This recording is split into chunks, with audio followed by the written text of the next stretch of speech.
जद्दोजहद में इंसान सीखता है। इसलिए ये तो दुनिया के सबसे बड़े लीडर ने कहा हुआ है कि जब तक आप कब्र पे नहीं जाते जद्दोजहद करते रहो, सीखते रहो। और अल्लाह ने फिर आप पे कैपेसिटी दी है, जिस तरह इकबाल ने कहा सितारों के आगे जहान और भी हैं, अभी इसके इम्तिहान और भी हैं। एक सितारे पे पहुंचे हो के बाद आगे चलो।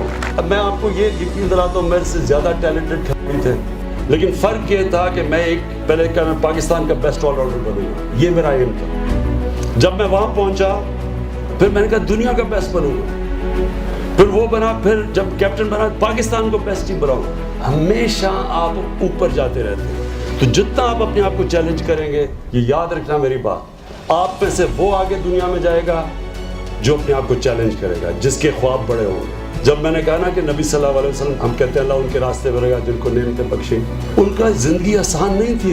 ये जो आसान ज़िंदगी ढूंढते हैं, मैं फिर से कहता हूँ कि आसान ज़िंदगी आपकी तबाही है, एक किस्म की मौत है, आपका पोटेंशियल ख़त्म होना। नबी सल्लल्लाहु अलैहि वसल्लम और बाकी पैगम्बरों के सबके मुश्किल रास्ते थे, किसी का आसान रास्ता नहीं था, लेकिन मुश्किल रास्ता ही आपको ऊपर लेके जाता है। रॉबर्ट फ्रॉस्ट की सेइंग है कि I chose the path less trodden upon and that's what made the difference.